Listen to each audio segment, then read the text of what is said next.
colleague, Professor Gosse Bouma, from the University of Groningen, who is an expert in universal dependencies, as we know, and he will inform us about the more recent or most recent stage of the development of universal dependency annotation, of the so-called enhanced dependencies. So the floor is yours. Okay, thank you. So thank you for inviting me. Or actually, so I think it was Jan Hagis who invited me, but unfortunately he could not be here today. And also, when I walked into this room, I thought this looks very familiar to me. So somehow Prague is, an important university in computational linguistics, I guess. And so Groningen has been cooperating with Prague for a number of years in the Erasmus Mundus Language and Communication Technology program. And so the upcoming meeting is in Prague, so maybe here. And I think the last meeting we had in Prague, which must be like 7 or 8 years ago or so, when I just joined as coordinator, I think we were also I know for sure I've been in this building. And, I think we had meetings in this very room with the students. And something else I remember is that treebanks and linguistic theories was also here, maybe like 10 years ago or so. And then in Groningen we were working on a project to do question answering, and our goal was to show that syntactic structure really helps if you want to do information extraction and be able to answer quiz questions and those kinds of things, where the answer had to be found in huge amounts of newspaper text. And we were having lots of trouble doing all the computational stuff at the time and processing these huge amounts of data. But already then, I think, so it shows that, for a long time in Groningen we've been interested in syntax, using syntactic structure for applications. And I think the current work sort of grows out of that. So where we used to be working mostly with our own formalism, or at least a formalism that was shared only by people working on Dutch syntax, we recently moved to also looking at universal dependencies, and that's what I want to talk about today. And the talk is creating and enhancing universal dependencies. So most of the talk will be about adding enhanced dependency relations to the basic dependency annotation. But recently I also started working on, say, a new language and trying to create a UD for a new language, and I also want to talk a little bit about that. So the outline, at least if time permits, will be that, the first part will be mostly about enhanced universal dependencies, so how to add those, say that you already have your dependency tree bank, you want to add this new layer on top of it. And there's sort of two obvious approaches to do it. One is to use heuristics and on the basis of the existing annotation try to add the enhancements, assuming that there is enough information there to do this enhanced annotation. For instance, to resolve ellipses. The other strategy in our case, since we're working with Dutch tree banks which have been manually corrected and which have richer annotation than UD, is to work from that level of representation and create the enhanced dependencies from there. What I want to do is compare these two approaches and see which of the two or where the differences are, basically, right? And then there's sort of an intermezzo which is more about visualization and searching these representations. That's something that's very useful if you're working on these data, right? You constantly want to check whether the conversions you're doing are actually producing the correct result. So we try to integrate the UD annotation with our own annotation and to make both of them searchable. And so, as I said, as a sort of add-on at the end of the talk, I want to present very briefly some work we did on, or that we're currently working on trying to create a universal dependency tree bank for a new language, namely Frisian. That's a minority language in the Netherlands, and it would be nice to include it in the UD family. It's actually not, it's listed here as a low resource language, but there's actually quite a bit of resources around. There's people working on it, so it's actually in pretty good shape. But in terms of language technology tools, there isn't much around. So we're bootstrapping those. And this was work done with Jelle Brouwer and Wilbert Heringa work mostly on Frisian with me. Peter Kleiweg, Gert-Jan van Noort work mostly on the Alpino side of our original treebank tools and data. And Ahmed Ustan is a PhD student who helped with some of the experiments we did on Frisian. Okay, so I don't know if this is necessary here, but to briefly remind you where we are. We're working on universal dependencies, which in the latest release had contained, if I got the numbers right, 129 tree banks for 76 languages and has over 100 contributors. So I think it's a huge success, right? Usually these projects where people try to standardize annotations, and there have been lots of European projects on them. They produce huge reports and manuals and guides, and then very few people actually use them, right? It's never spread, but this really spread very quickly, I think, and at least from that perspective is quite successful.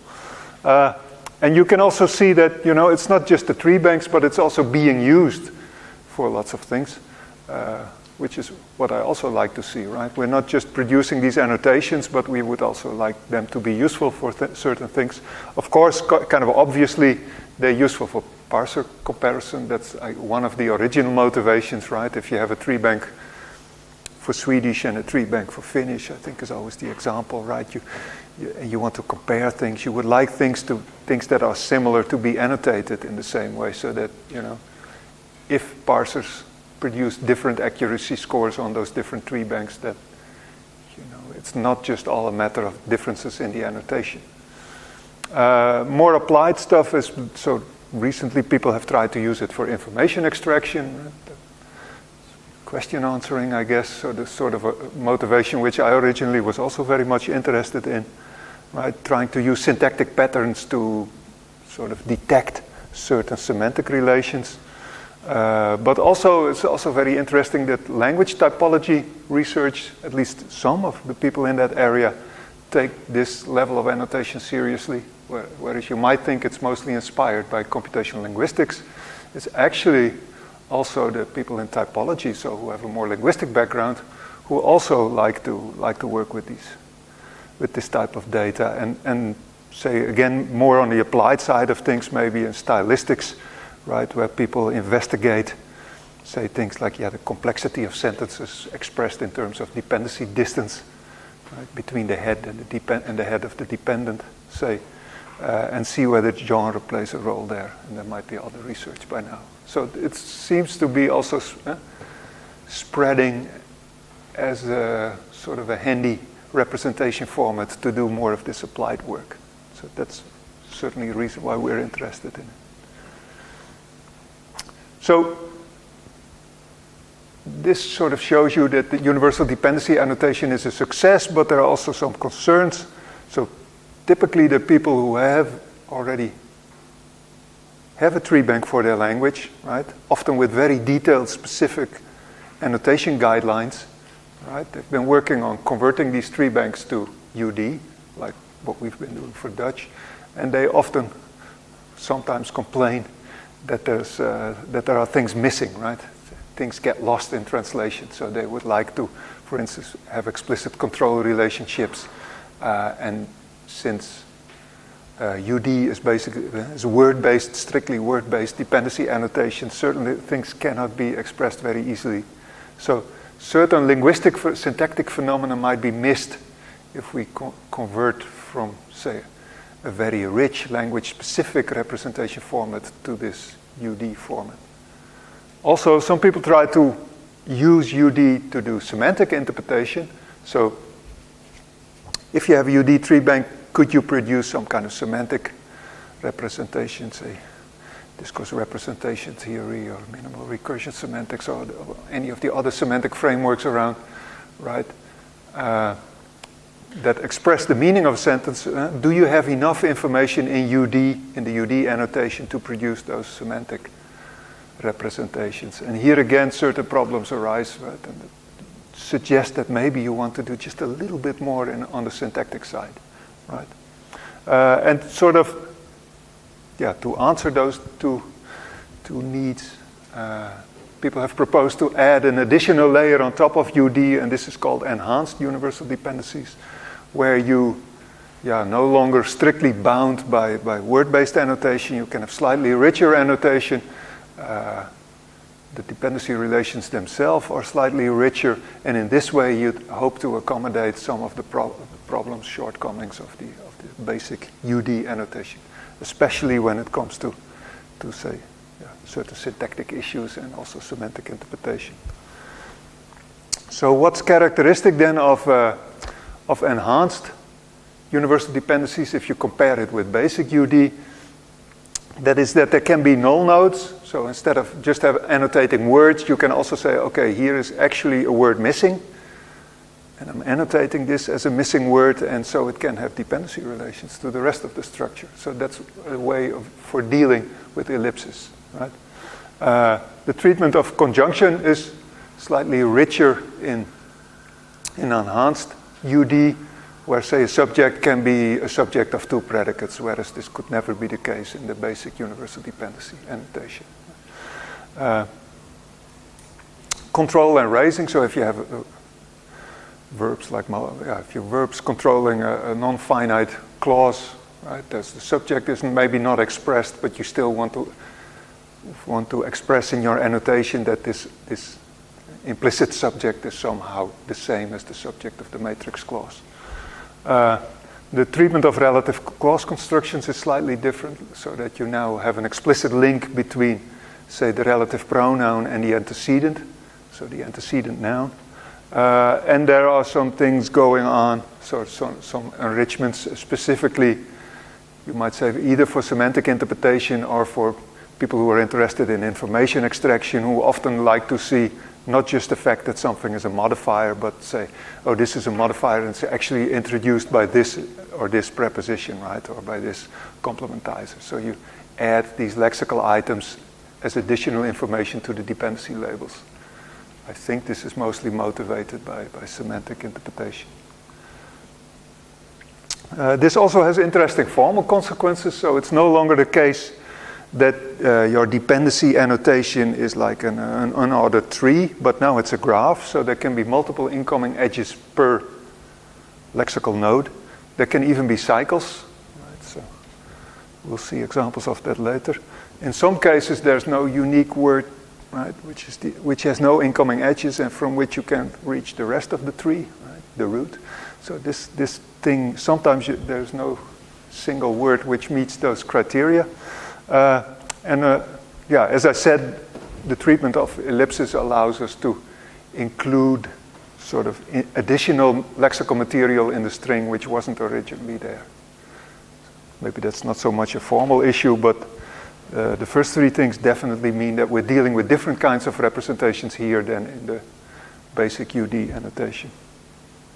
Okay, so this was proposed. We already had a treebank for UD, and now the question, and lots of other people worked on basic UD now, and now the question was, okay, maybe it's nice to have these enhanced universal dependencies. So how do we add this new layer of annotation? Or how do we get to this new layer of annotation?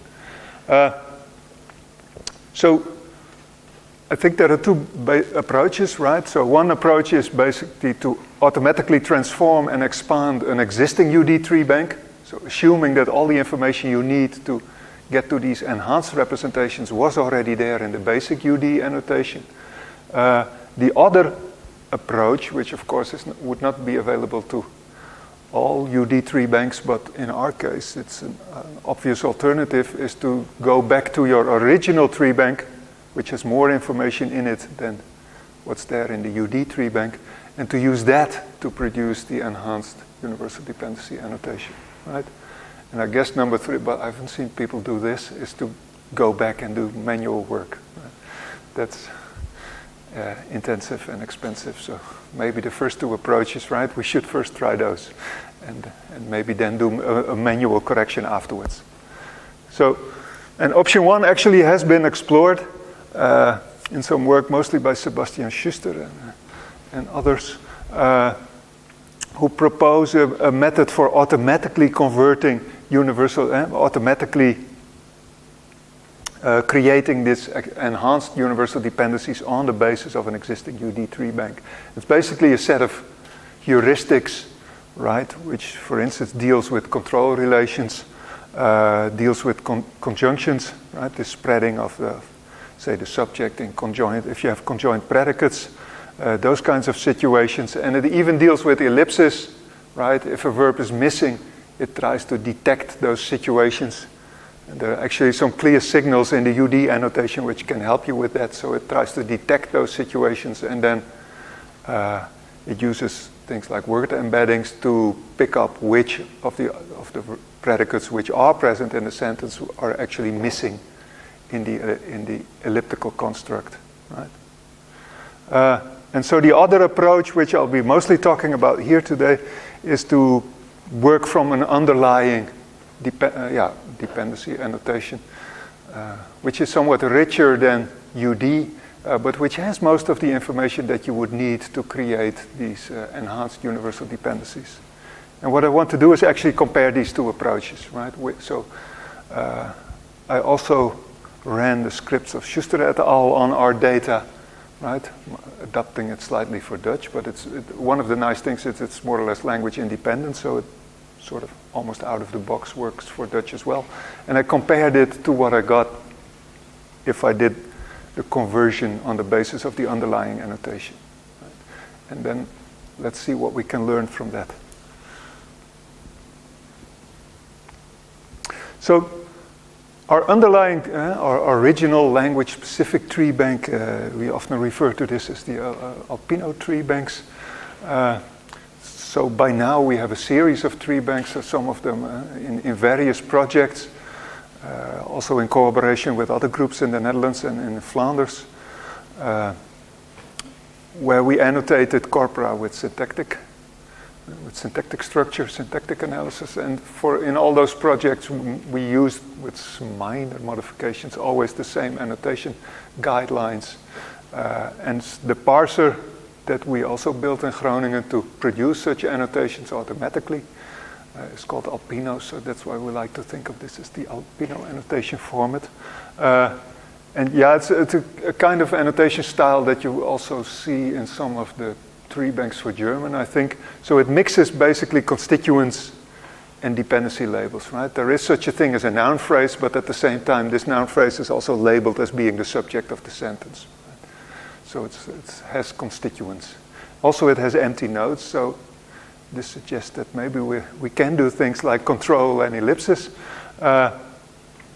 and even coordination, and well, the relative clauses I think is not really not an essential difference with how you would do it in UD, but in particular the fact that you have constituents and the fact that you have these empty nodes can help you to create some of the enhanced annotations, right? And so yeah, we've been working on this for quite a while, so there is a kind of an ecosystem for working with this data. So there is a parser which predates all the work on, say, deep neural parsing. It has, statistical components, all right, most importantly for disambiguation, but also for dealing with unknown words and those kinds of things. But the core of it was actually manually written HPSG-style grammar for Dutch. So, yeah, I don't know if you would do it these days. You probably wouldn't do it like that anymore, but it's...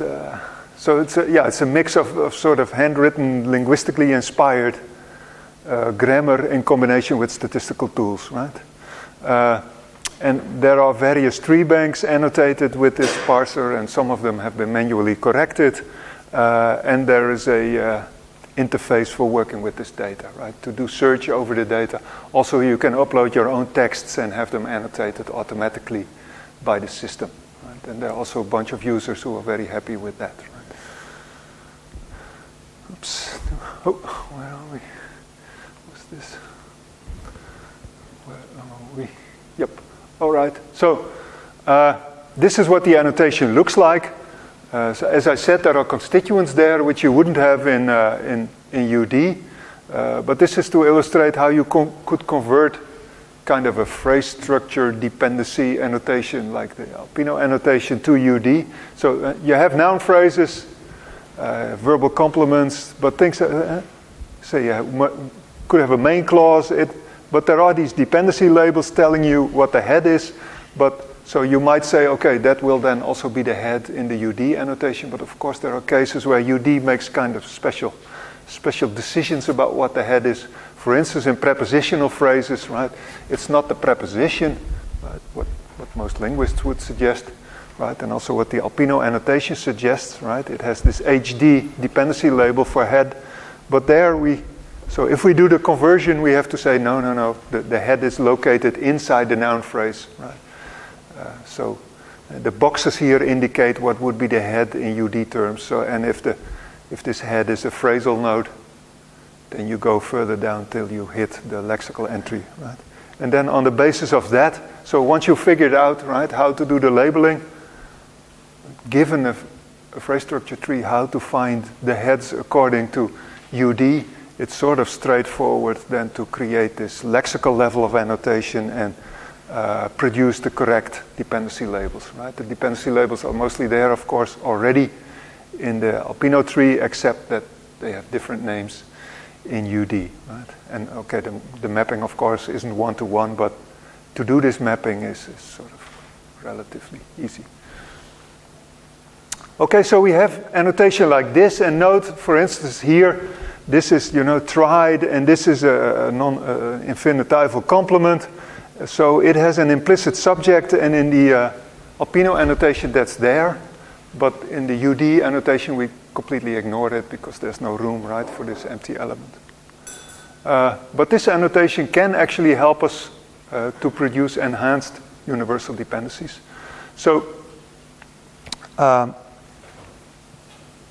right, this is an example of a sentence with ellipses in it. The ellipsis here is the noun, right? With 2 first and 2 third places, so you might think in the first conjunct with 2 first, there's something missing there, namely the word places, right? And actually the UD annotation also suggests something is wrong because there's this orphan dependency relation, right? That sort of means, okay, we would like to annotate this thing as a dependent of a noun, but there is no noun, this determiner as a dependent of a noun, but there is no noun, so we attach it to what's left. That's an adjective, and we introduce the orphan relation, because basically any other relation would be kind of misleading.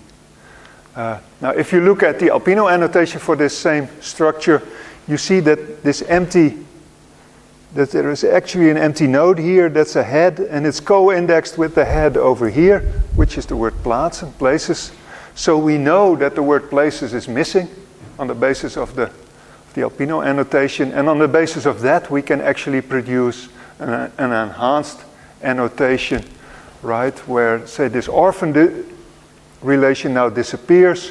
We sort of hallucinate that the word plaatsen, places, is missing here, but once that word is in place, we can have other words depend on it, right?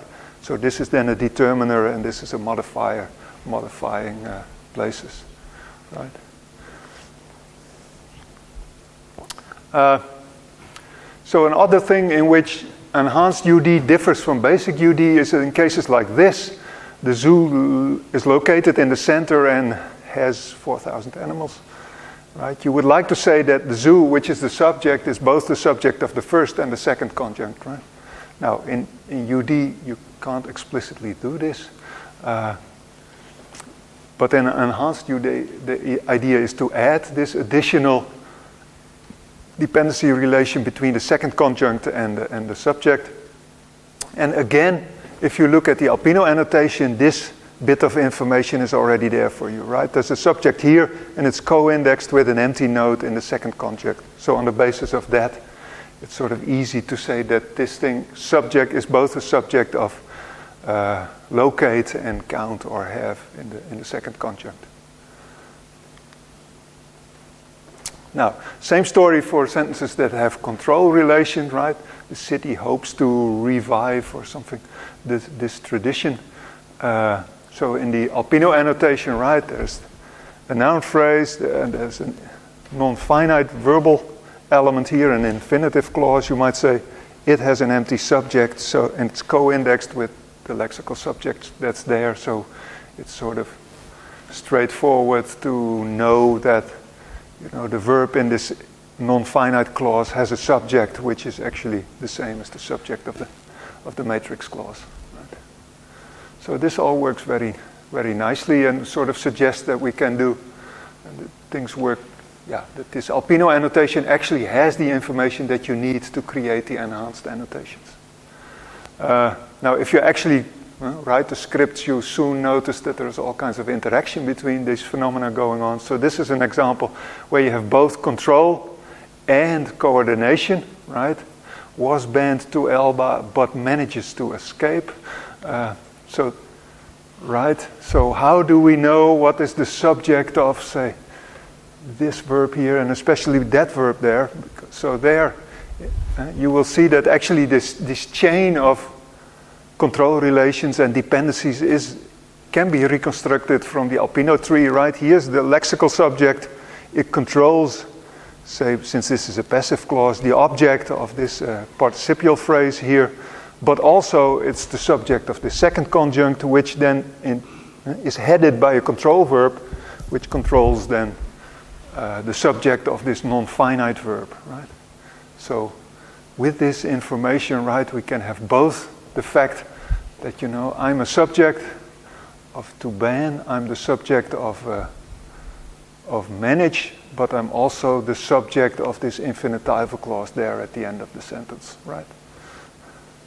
So that's sort of an example of where these different phenomena interact and where you have to be careful if you do the conversion.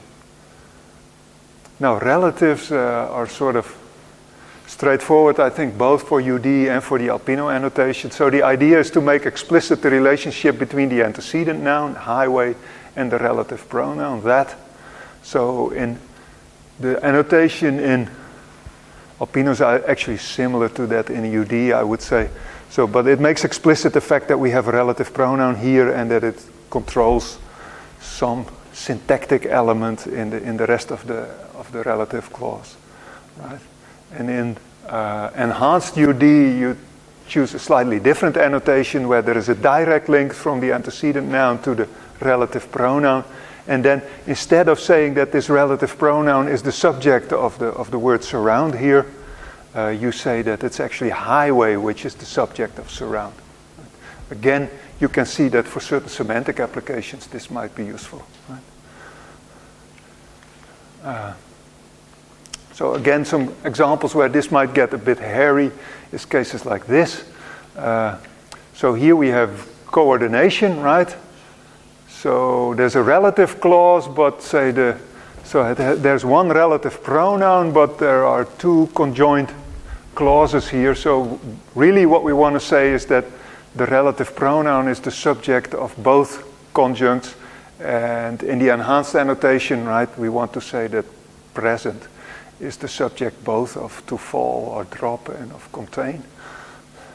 And so in the Alpino annotation, this is made explicit. So with a bit of work, you can produce annotations like this, right? Where we say that present is both the subject of drop and the subject of contain. I think this is sort of a challenging, interesting case, because here in the UD annotation, there is nothing which actually tells you what the grammatical relation is between contain and present, right? Whereas in cases like this, right, you would say, oh yeah, I can look at the relative pronoun. It says, oh, I'm the subject, right, of this relative clause. But for the second conjunct, this information is missing, so you would have to sort of reconstruct it, and this annotation helps you to do that. Now there are sort of borderline cases where you cannot do this trick. I only noticed those because I actually ran the conversion script on large amounts of data, and then I discovered that in some cases, so another peculiarity of UD, you might say, is that in copular constructions the predicate is the head, so then the subject is dependent of the predicate, but there are relative clauses where it's actually this predicate which is the relative pronoun, right? Like here. A shadow of the city that it once was, you would say, well, it is the subject here. It once was some kind of city, right? So you would say this then, the relative pronoun is then the predicate, right? in this copula construction. All right, fine, right? In standard UD, this is the annotation you would get. It looks kind of maybe counterintuitive, but you know, it works. But now if you say, okay, in the converted UD, right, whatever was the incoming edge for the relative pronoun is now going to be the incoming edge for the antecedent noun, right? You would get a relationship like this, right? And the validation script, you know, it's okay with cycles because cycles cannot be avoided in enhanced UD, but it isn't okay with things pointing to itself, right? So I think the solution was here that we came up with is to stay away and leave these as they are, right? Don't try to do conversion in those copular cases where actually the relative pronoun is the head, is the predicate, right?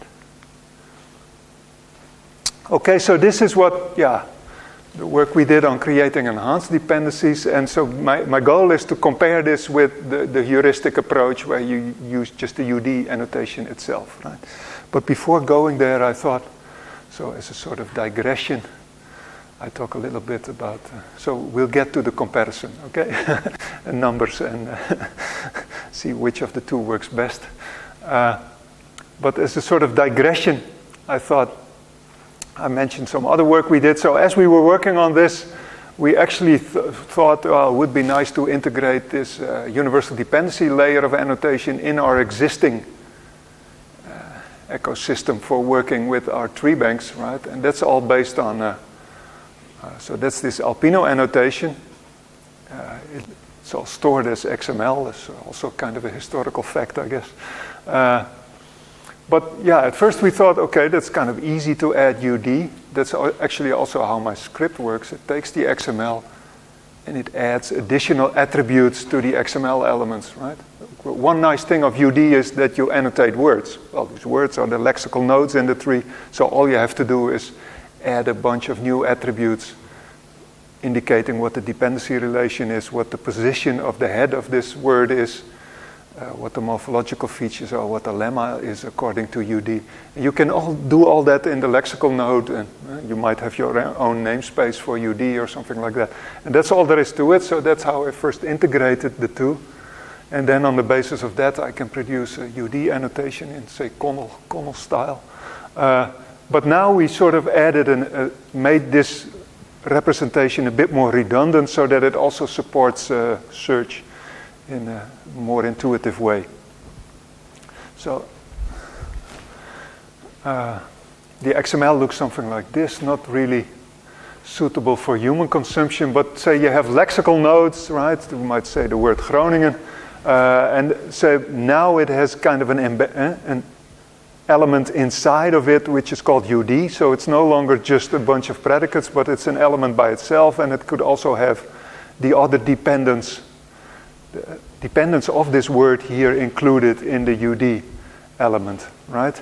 And in addition to that, so this isn't like an Alpino dependency tree, in addition to that we also have more or less directly encoded the UD dependency tree. If you want to search directly in the UD dependency annotation, you might say, okay, there's a root somewhere, that's the word gewend, used to or something.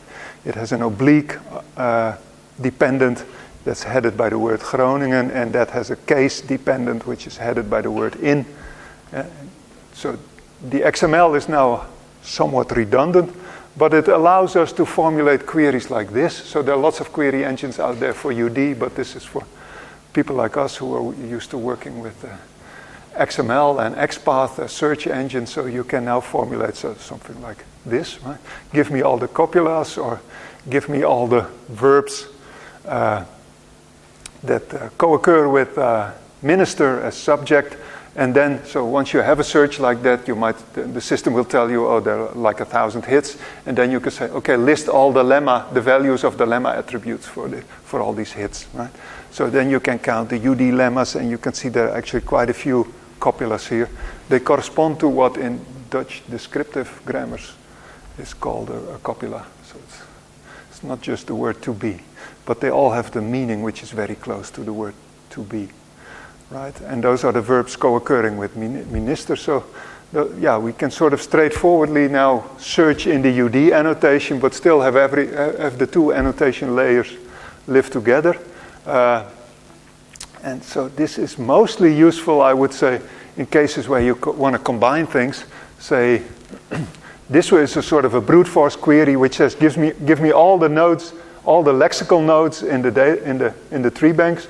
So it has a part of speech tag, and now count, for instance, the Alpino part of speech tags and the UD part of speech tags, right? And it tells you something about how the underlying part of speech tags are typically mapped to UD part of speech tags, right? So and in the Dutch annotation, you might stand is noun in UD, pretty obvious. VZ stands for preposition in Dutch, so that's an apposition is also pretty obvious, etc. Right? And you can also see here that, for instance, so this means determiner in Dutch, this means pronoun in Dutch. So actually, the conversion script converts both determiners and a subset of the pronouns to the det, the UD pos det. So and this kind of searching, there's one very happy user of this system, and that's me, because if I work on the conversion script, these statistics really help me to find out the curious cases, things which I think that cannot exist, right? And then I can also quickly find them, right? It's not just that I have the statistics, but I can formulate the query to immediately see on the screen both. Do I have some images? Both the Alpino annotation, well, we'll see that later, and the UD annotation, and then I can see where things go wrong. Right? So for debugging, this is a great tool. But we think also maybe for users, they might want to use this. Okay, so that was the digression. Now the comparison part. So we converted a fragment of the lossy small corpus that's currently included in UD, and we ran our own, say, enhancement script on it, and the Stanford enhancement script. I call it the Stanford enhancement script. Got it from Sebastian Schuster, so I think he's the main contributor there. And then we compared the results, right?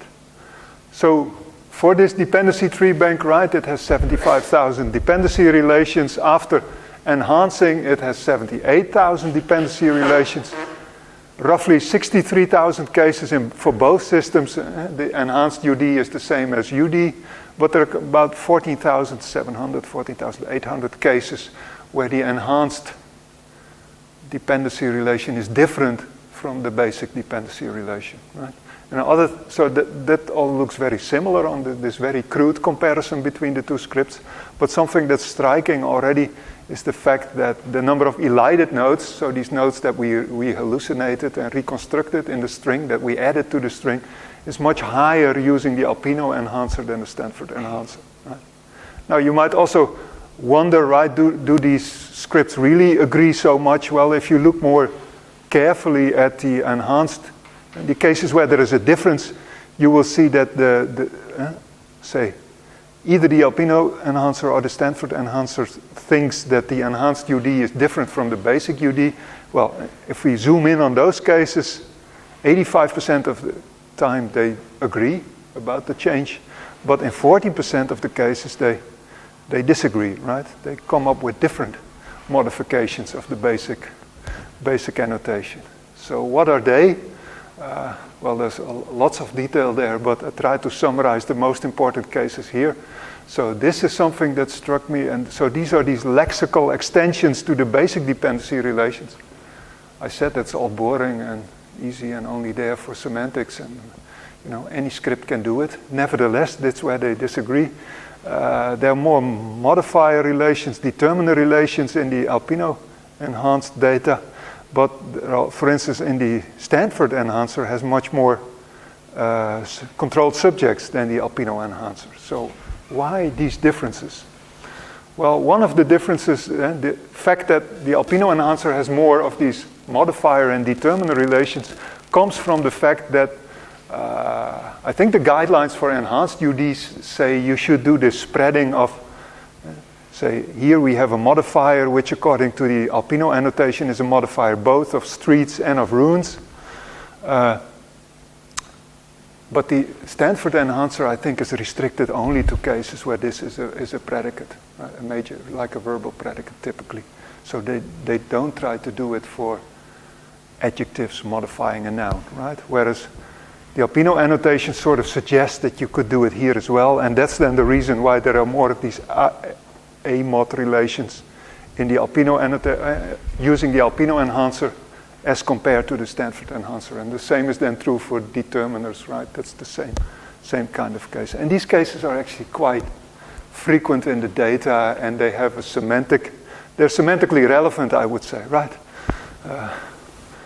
I mean, import and export of so it also can happen with prepositional phrases, right? It matters whether this of foreign currencies only applies to export or whether it also applies to import, right? And you would like to get that right, I think. So that's one reason for differences.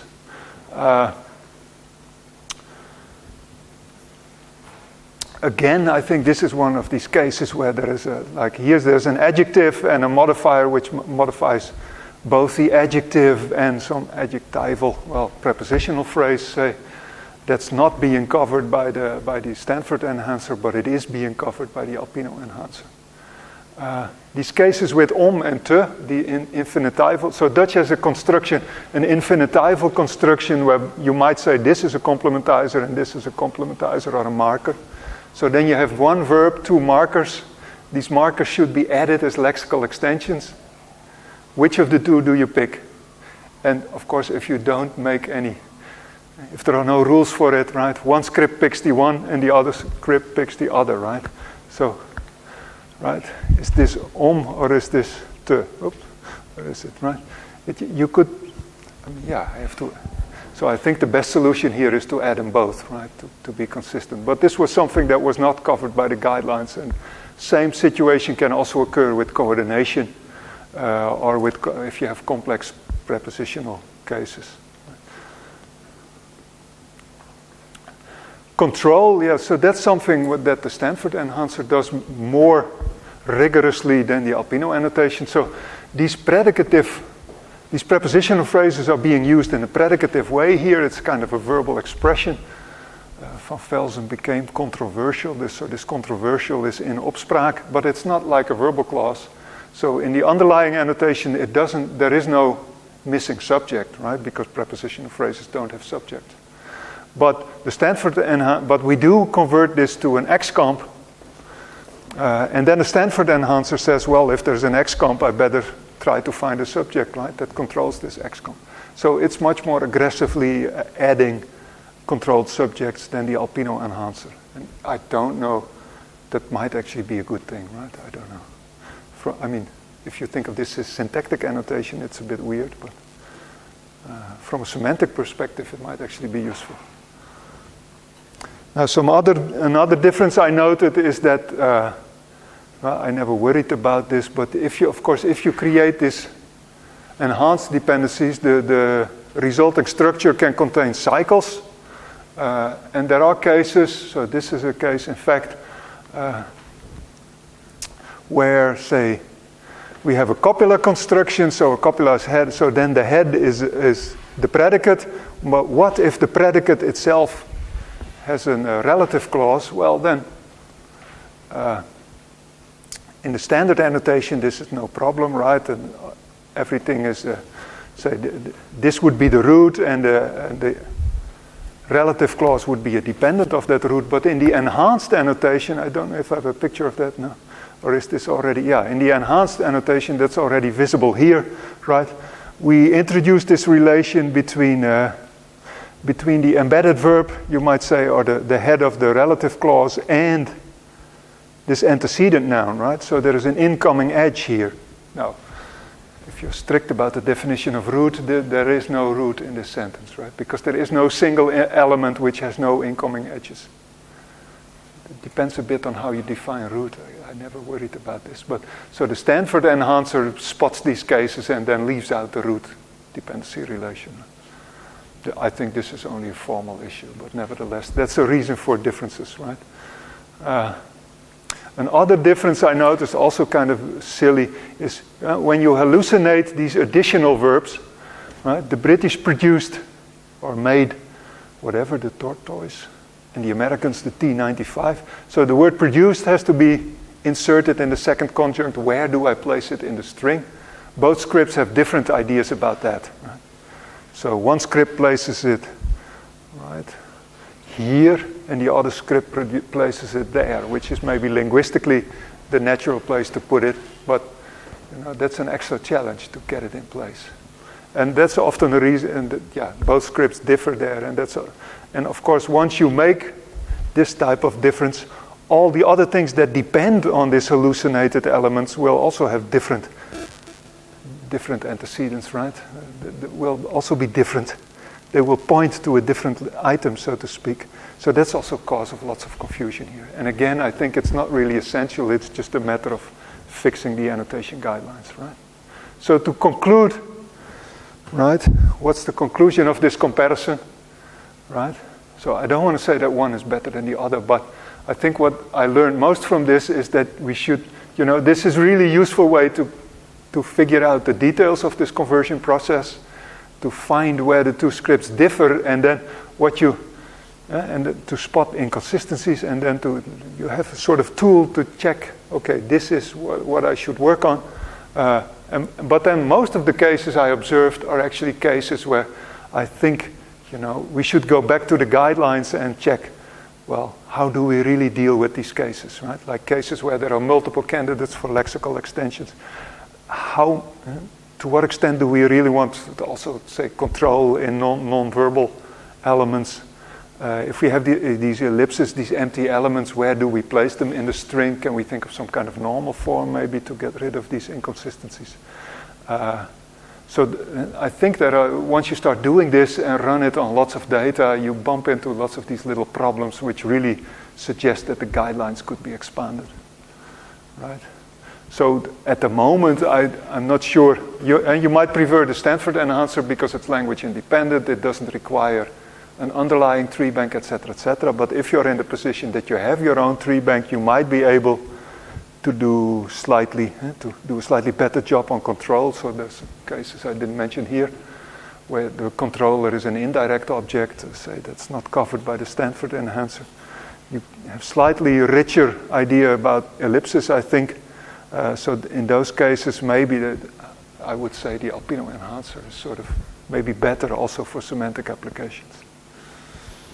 So that is the conversion part. So if I have time, if I have maybe 5 more minutes for the what is it? The add-on part. We can do that, right? Oh yeah, these are the conclusions. So right. Does this really help for semantics? Well, I'm not sure, right? So that's another thing we should worry about. There are many other enhancements I can think of which are equally useful than the things we're doing at the moment, right? So this is definitely something to think about. Maybe have more clausal information, have other kinds of semantic things which are somehow also relevant for syntax, but which are not currently covered by the enhanced representation. And so then very quickly, this is what I've been working on recently. That is starting from, so this is a slightly different part of the talk, right? Trying to bootstrap an UD tree bank for a new language. So Frisian, spoken near Groningen, actually an area where I was born, so I'm a native speaker, so that sort of attracts me to it. It's a minority language. There's somewhere in the north of the Netherlands, has about 4,000 speakers or so. It's pretty well off in the sense that it's officially a recognized language. There is a language institute for it. There's newspapers and radio and so in Frisian. And Wikipedia states that it's sort of in between English and Dutch, right? It's definitely closely related. And there is no tree bank for it, right? And also not planned as far as I'm concerned. So I thought maybe I could try to bootstrap a tree bank for Dutch. As I said, it's reasonably well off. There is a Google machine translation system for it. Recently also people produced a huge spoken language corpus available through ELRA, which comes with its own speech recognizer. So there are things like electronic dictionary, there's a reference grammar, so it's, things are there, but there is no part of speech tagger or parser for Frisian, right? So could we do this? Well, so through my cooperation with people at the Frisian Academy, we were able to work with some data that somebody in Nijmegen produced, which is a Frisian-Dutch parallel corpus. It's pretty big, 170,000 sentences. And so this guy, Maarten van Gompel, used it to build his own Frisian-Dutch machine translation system. Statistical, but also predating the neural machine translation systems. And also predating the Google one, I think. But the data is also very useful for us. So this is what it looks like, how well it works. It's also very useful for us because we can use it to do word alignment between the Frisian and the Dutch data. And then we see that it's very similar, right? The word order is often very similar. There are some minor differences. And there are some challenges. So the biggest challenge is that in Frisian sometimes the subject is sort of cliticized or fused with the copula mostly. Some other verbs do this as well. So it's the second person pronoun that's missing sometimes. Don't know exactly what to do with it. There are some other cases where you might think there is clitics going on. But fortunately, the linguists agree that you can also think about this as inflection. And that it sort of aligns nicely with Dutch. So I leave those as is. And so what we did is we parsed the Dutch side of this parallel corpus using the Alpino system, converted it to UD, and then on the basis of that projected it to the Frisian data, right? So then we have Frisian sentences with part-of-speech tags and dependency relations, right? Now, how useful is this? So the first thing we did with it is we tried to learn a part-of-speech tagger. So basically we trained it on this huge amount of data. There was a small section which we corrected manually so that we have gold standard data for Frisian that also didn't exist, right? And then we tested various part-of-speech taggers systems, right? So the latest is something that one of our PhD students worked on. This is like very fancy, latest kind of word embedding stuff called BERT. So that comes with the obligatory BERT image, I think. This is created by our PhD students, right? You can see it immediately. So the idea is that you process the Frisian data, and there actually exist pre-trained word embeddings for Frisian, right, in this BERT model. And then run a softmax classifier to do the actual prediction of the part-of-speech tags, right? Now, I'm not sure why he actually used this word piece tokenizer to split the words. I think he was also interested in seeing if you train on English or train on Dutch, how well can you do on Frisian? But here in these experiments, we just run train on Frisian and we test on Frisian, right? So the sort of an old-fashioned model, which I took the data, collected the bigram, unigram statistics. I think I worked for half an hour or so on the unknown words, and I already had 94% accuracy. I also created, by now, more or less standard bidirectional LSTM model using fast text word embeddings, so that's already becoming a bit old-fashioned by now. Right? That's from 2 years ago, say. That does a bit better, but using these BERT word embeddings does even better, right? So, and the striking thing there is that it does so by taking into account even far less data than the other two systems, right? It already manages to get over 96%. And we also run the same system on some Dutch and English data, which suggests, I think, that the Frisian data is kind of the test set that I selected for manual correction is, I think, a bit easy, right? So we're now working hard on creating more manually corrected test data. So this is our sort of future work to do here. So we hope to create a UD tree bank for Frisian.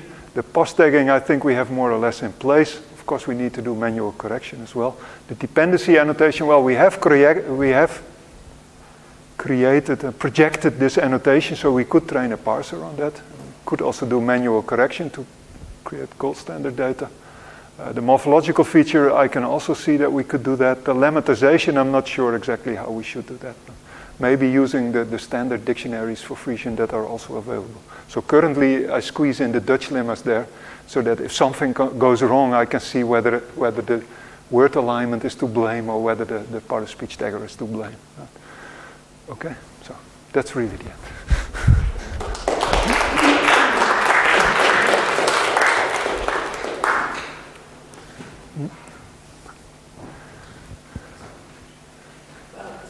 Thank you very much for your presentation. I think both parts were very interesting and informative.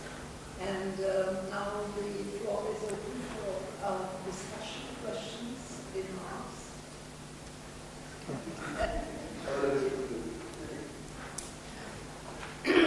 So, who will be the first? Done. Thank you. Thanks. Very nice talk. Two talks, actually. 1.5. I have one remark to something very recent on our slide about the word pieces in BERT.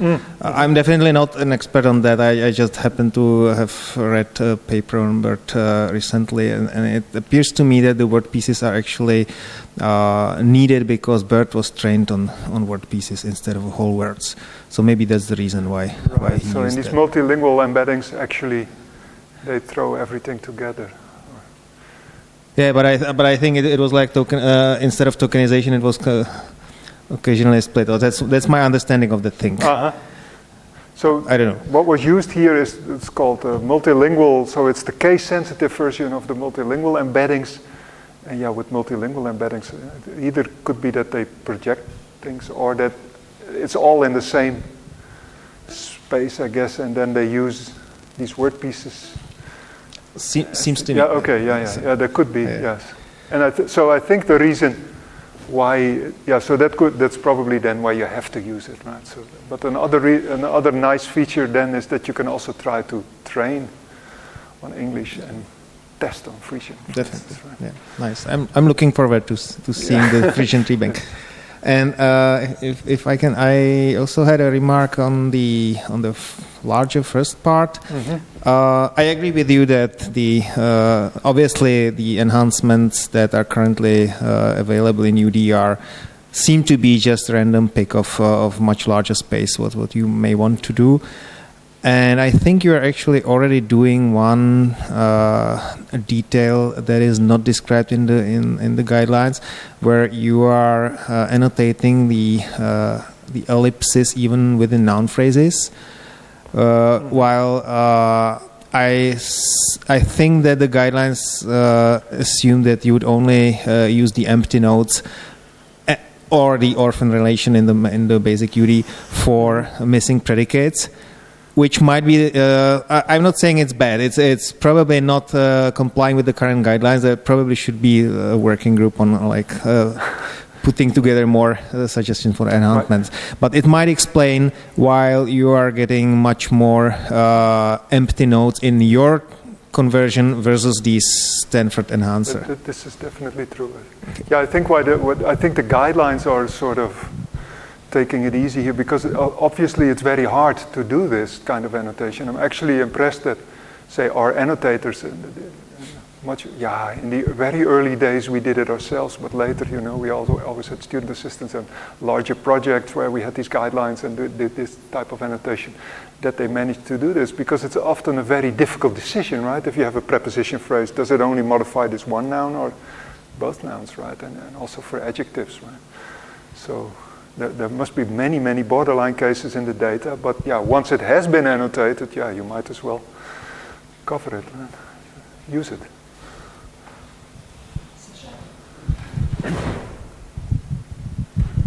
Yeah, I just wonder if I understand it correctly, so that you can take any text and parse it with Alpino and then convert it into enhanced dependencies. Is yes. that? Yeah. Yeah.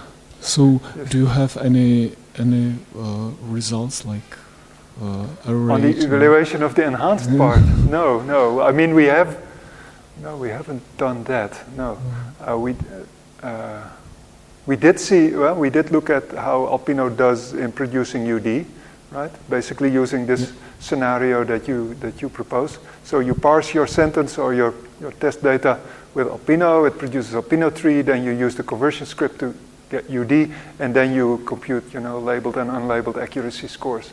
And, when we first started working on this, we were very happy because we said, oh, look, Alpino is much better at this than all these statistical models, right? So it really pays off all this linguistic knowledge, right? It wasn't useful that we did all this hard work on creating a manually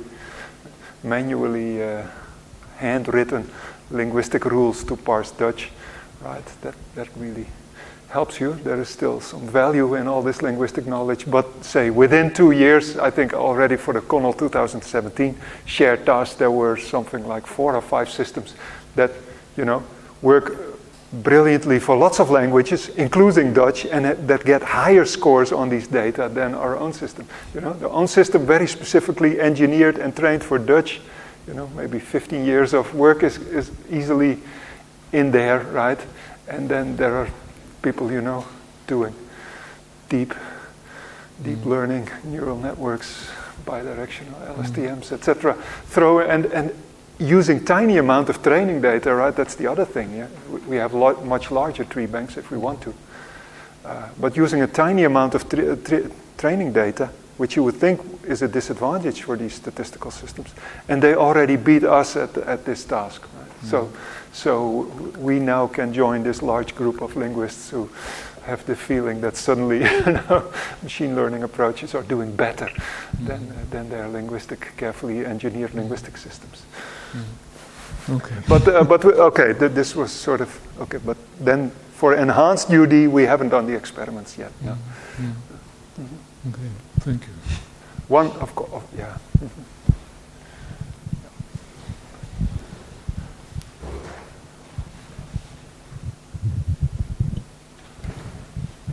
Well, if there is no question, so I have 3 questions. The minor one, just a question for clarification. If you can show slide number 6. Oh, that's a long way back. Will this work? Yeah, this will work. Okay. Yeah, I haven't understood the first, the option 1, the first sentence. For every XComp at end subject relation to object to object, and yeah. to end subject otherwise? So you have an XComp, and then in the matrix clause, this is the usual linguistic generalization, right? If there is a direct object in the matrix clause, it controls the non-finite verb, but if that is not present, then it's probably the subject. Yeah, okay. I think that is my phrasing of that principle. Okay, and then another question, again, just for clarification. I remember that when people linguists started to speak about long dependencies, then Dutch was the language on which this phenomenon was, exemplified. And so my question is, I haven't heard today anything about long distance dependencies in Dutch, so how is it? I think to be precise, what you hint at is the fact that Dutch has these so-called crossing dependencies. Yeah. So which makes it very hard for phrase structure grammars to parse Dutch, right? And it's even strictly outside the realm of context-free grammars, right? This is the old data you refer to. Yeah, so the very disappointing thing in UD is that it turns, right, lots of modals and auxiliaries and auxiliaries and modals are not the head of the phrase, but are dependent of the main verb, right? So the percentage of crossing dependencies in the Dutch UD tree bank is not very different, I think, from that in an English UD tree bank. But many of them disappear, right? And so in UD, this is still an issue, these crossing dependencies, but by now, at least for some parsing algorithms for UD, but by now there are also these sort of graph-based parsers for UD are also capable, and there are also various of these transition-based parsers capable of dealing with these crossing dependencies. But so in the conversion process, what struck me most is that and I remember the first time I think I heard a talk about UD was somebody who did this kind of typological comparison between languages where he also counted the crossing dependencies, and Dutch did not come out on top, right? So then I thought this cannot be correct. But later I learned why this is the case. So, but that in fact is also maybe then a reason to be a bit careful if you want to use this kind of data for typological research, because these decisions can have a huge impact on, so if you compute things like dependency length and that sort of thing, can have a huge impact on what comes out. And then A more general question, but again, I may be mistaken. If I remember well, at the beginning of our introduction to grammar formalisms, we were told that the more restrictive the formalism is, the more interesting it is. And now you spoke about the step from trees to graphs, and it just came to my mind that this might be a step which would go from more restrictive formalism to a less restrictive formalism. So that would be my question. This is a hard one. Yeah, I think when you say that the more restrictive formalism is more interesting, then you're interested in the decision, sort of in recognition, right? Is this a grammatical sentence of the language or not? And that perspective, at least if you work with tree banks, is completely gone, right? What we want is an annotation format with which we can annotate all the data.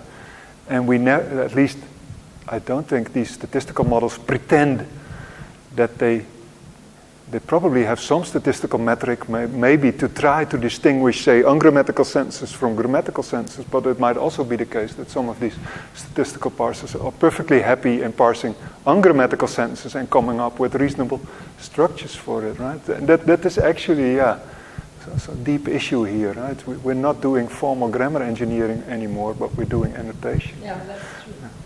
And Just to react to your question, are you taking, I suppose you are taking the Prague tectogrammatical annotation as still more restrictive because there are trees, right? Mm-hmm. Okay, so in fact, it's not in the realm of trees anymore if you include coreference annotation, which goes like across the nodes, and that is something that in the enhanced representation could be taken as incorporated into the graph structure, because instead of having a lot of empty pronominal nodes that are then linked by the coreference edges, you have direct dependencies going from several directions to the same node, while you could have two copies of that node and the copies would be coreferential. So that means that now we have directed a cyclic graph instead of a tree, but that's because we included coreference inside, or what would be done by coreference in Prague tectogrammatical layer. So there are also cycles, so that's another stuff, but I think it is still quite restrictive. It's not any graph, but unfortunately, if you just use the basic properties from the graph theory, then you are already in the general graphs. So, the floor is still open for more questions. Well, if there are no questions, do you have a question? Yeah. Just one question, not scientific one, not linguistic one, but just wondering the attitude, the study of minority languages in Netherlands. Mm-hmm. Do you get support, financial support from the Dutch government, or how it looks like? I'm looking for funding. Well, as I said, the Frisian is actually well off because it's the second official language of the Netherlands, and there is an official language institute for it.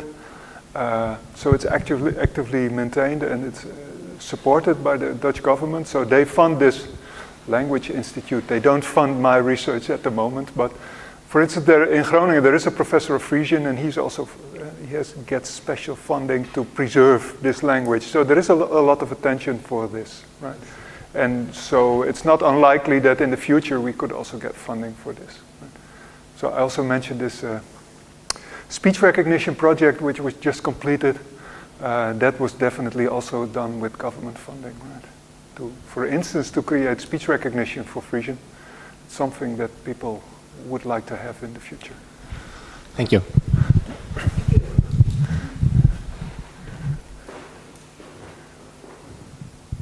Okay, so once again, I'm really very much grateful for you coming here, just a jump, so to say, from the Netherlands, but still.